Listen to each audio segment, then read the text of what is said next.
Hello, thank you for watching our narrated camping stories, and welcome to the Scary Stories channel. Tonight's scary story is about a group of friends who had a horrible camping experience. So without further ado, let's begin. When I was growing up, I always loved family camping trips in the summer. Every June, we went up into the woods, stayed there for a week, and then came back to civilization. I never wanted to come back, but I was always convinced into going by the promise of ice cream. Little kids are easy to fool, I guess. After my parents split when I was 14, there were no more camping trips. I stayed with my mom, and she had never liked them much. It was my dad who always pushed for them every year, so my mom didn't care much what I wanted to do. 4 years, 4 boring summers. When I turned 18, I made plans to go out with a bunch of friends that liked camping as much as I did. There was Murph, the best running back on the team. Rudy, Murph's brother who was 2 years younger than us. He was more into tennis than football, but whatever. My best friend, who everyone called Gearhead, who loved to work on cars. I met him before he got into it, but it's been nice having him around ever since. Finally, there's my cousin, Frankie. Nobody really likes him, but my aunt asked if he could come. I couldn't say no. The day before we left, Rudy, Gearhead, Murph and I were talking about it at lunch. The Wilson twins overheard, and that's when I knew there was going to be trouble. I thought nobody liked Frankie, but geez, the Wilson twins are freaks. Damien and Wendy. Damien likes setting fires. Wendy thinks she's an outdoorsman supreme. She loves trapping, bow hunting, etc. Damien will go set a fire, and Wendy will wait with a compound bow and shoot all the animals who run away. They're probably psychos, but since they haven't actually broken any laws, nothing can be done yet. They heard us talking, and Rudy said, "I've got a tennis match, but I can be up to North Fork a few hours after you guys.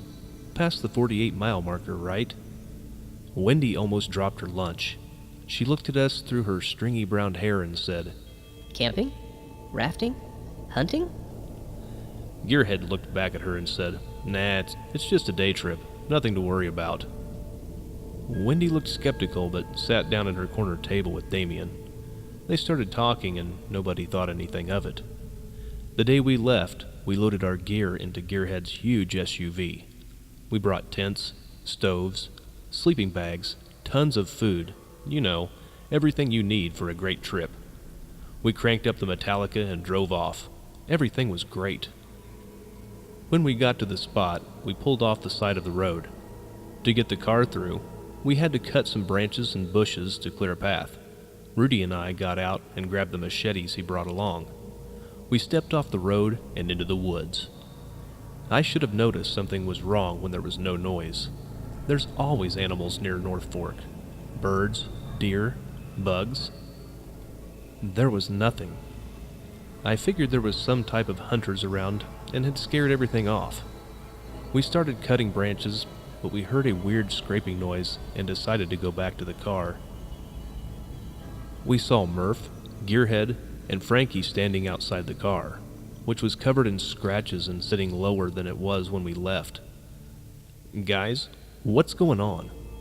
What's up with the car?" Gearhead glared at me.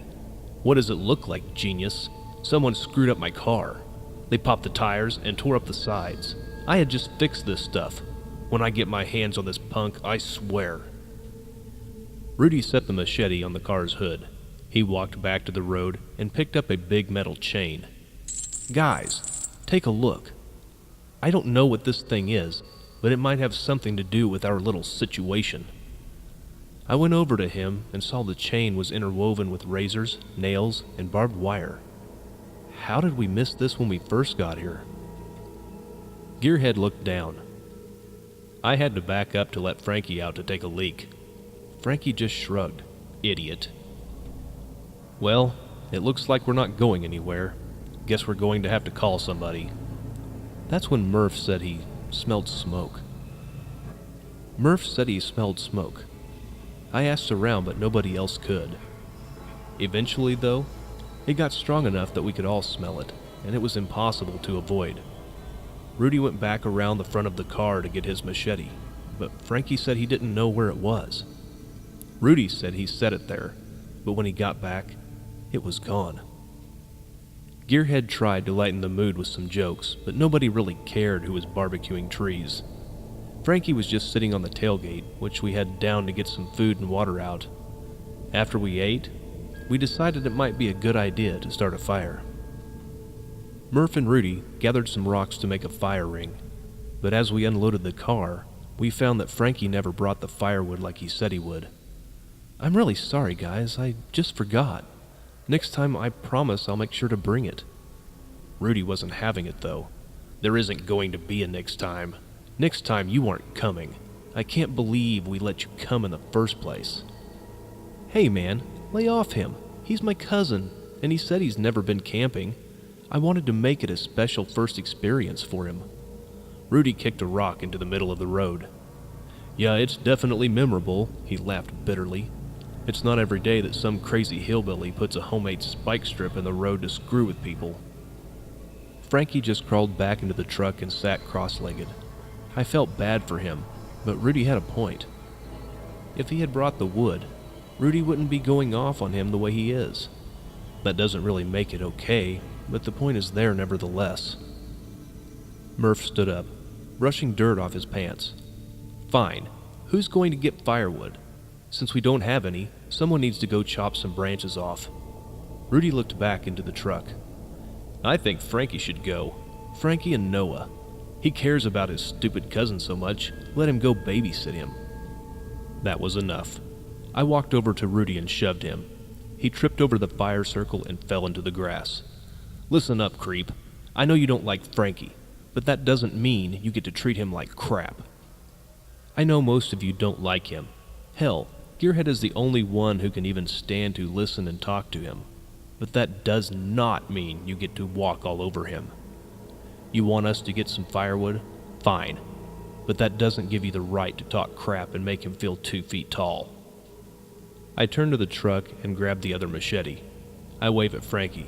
"Let's go, man. Won't be long." Frankie crawled back out of the car and stood next to me. I looked back at the group, shaking my head. "I can't believe you let your brother do this crap, Murph. You're a good guy. Why are you letting Rudy act like this?" Murph just shrugged. I shook my head and took Frankie to get some firewood. I had my machete with me to chop some smaller branches off the trees, and he was holding them all. Every time I tossed a piece his way, he flinched. Eventually, I set the big knife down and looked at him. "When are you going to grow some courage, man?" He looked confused. "What do you mean?" "You know exactly what I mean. You act like a victim all the time, so people treat you like one. Rudy wouldn't be walking all over you if you didn't let him. Stand up to him. You can't expect respect from strangers if you act like a doormat." He just kept looking at me like a cow, those big, sad brown eyes. "You don't know what it's like, do you? Being pushed around, not having anyone respect you, just being told to screw off, and then having your own family tell you that you need to man up. I get that crap every day, but you never had that. All I wanted was to hang out with you and your pals that you told me were nice guys. Gearhead is the only one who even said anything nice to me at all. I just can't believe that." That's the moment I will remember forever. The moment that the arrow punctured the back of his skull, with the head popping out of his left temple. He didn't fall over right away. Instead, he said, "You would do this." Then his face went slack, and he fell. It all happened so fast that I couldn't even process it until he was on the ground, and flecks of blood and brains were on my shoes. I heard a quiet giggle. I looked around and didn't see anyone. Another arrow flew towards me, hitting the tree on my left. I flinched away with a small scream and tripped over Frankie's legs. I fell square on my ass. I stood back and looked at the arrow. The arrow had red plastic fletchings and a small metal shaft. About 2 inches down the shaft, there was a piece of paper wrapped around it, sealed with a bow. I pulled it off and opened it. The text was loopy, written in pink ink. It read, 1 down, 4 to go, followed by a heart with an arrow through it. I turned it over, and the back had a different writing, much more scribbled, and in black ink it just said, "Thanks for the machete." I tucked the note into my pocket and picked my machete back up. I used my phone's camera to take photos, and that way nobody could accuse me of lying. I tried to drag Frankie back, but he was way too heavy, and the ground was way too uneven. I had to leave him behind. God, I had to leave him behind. So have you been considering going camping? Maybe it would be a good idea to go with a bunch of people. Or is that a bad idea? Do we really know who we're camping with? Do we really know what anyone is capable of? These are some good thoughts to ponder as you are going to sleep tonight. I hope you enjoy your camping trip. But for now, good night, sleep tight from the Scary Stories channel.